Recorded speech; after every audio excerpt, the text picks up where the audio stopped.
آج میں آپ کے لیے ایک اور گھریلو نسخہ، دیسی نسخہ لے کر حاضر خدمت ہوا ہوں۔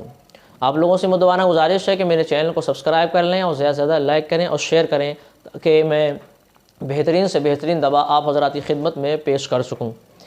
دیکھیے، حکیموں نے پیاز کے رس کا استعمال بکثرت قوت بہا کے لیے یعنی مردانہ کمزوری کے لیے بتایا ہے، مگر اس کا استعمال بقدر ضرورت ہی کیا جائے تو زیادہ بہتر ہے۔ اور ہم اگر اس کا استعمال یعنی پیاز کے رس کو زیادہ استعمال کریں گے تو ہماری اور زیادہ حالت خراب ہو سکتی ہے۔ جتنی مقدار بتائے جائے پیاز کے رس کی اتنا ہی استعمال کیا جائے۔ دیکھیے حضرات، جو نامردی کا شکار ہو چکے ہیں ان کے لیے میں آج بہت ہی بہترین ایک تعویذ لے کر آیا ہوں، جو کہ دوا کھائیں اور اس تعویذ کو اپنے گلے میں لکھ کر اپنے گلے میں رکھیں، گلے میں ٹانگیں۔ انشاءاللہ رب العزت بہت ہی جلد، آپ کہتے نہیں کہ دو طرح کی غذا ہوتی ہے، ایک جسمانی ہوتی، ایک روحانی ہوتی ہے۔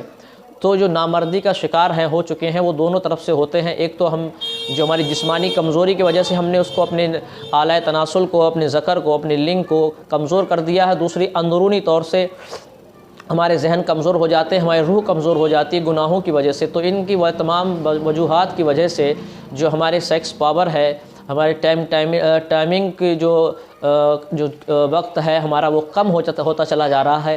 تو اسی بنا پر میں اب ایک قرآن پاک کی سورہ ابراہیم ہے، آپ اس کی تلاوت کریں، اور سورہ ابراہیم کا جو نقش ہے وہ 15ویں پارے میں، 13ویں پارے میں، سورہ ابراہیم 13ویں پارے میں ہے، وہ اس کی آپ تلاوت کریں۔ اور اس کا نقش ہے جو میں آپ کو حضرات کو اسکرین پہ آپ دیکھ رہے ہیں، سورہ ابراہیم کا نقش، آپ اس کا استعمال کریں۔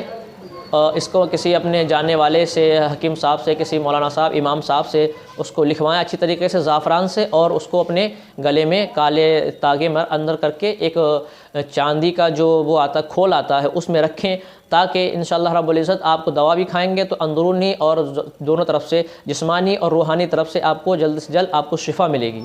یہ قرآن پاک کی برکت ہے۔ سورہ ابراہیم کا جو لکھا ہوا نقش ہے میں آپ حضرات کے سامنے پیش کر رہا ہوں، آپ اس کو دیکھیں۔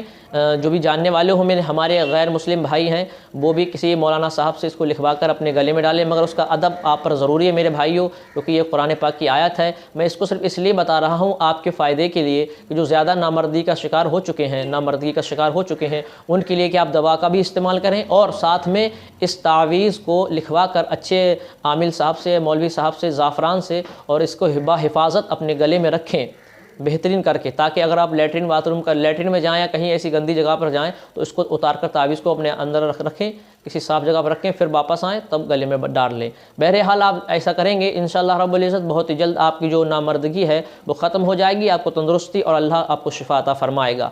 ٹھیک ہے انشاءاللہ رب العزت، آپ میری ویڈیو کو زیادہ شیئر کریں، اور آئندہ دوسری نیکسٹ ویڈیو میں آپ کے لیے بہترین نسخہ لے کر حاضر خدمت ہوتا ہوں۔ السلام علیکم ورحمۃ اللہ تعالی وبرکاتہ۔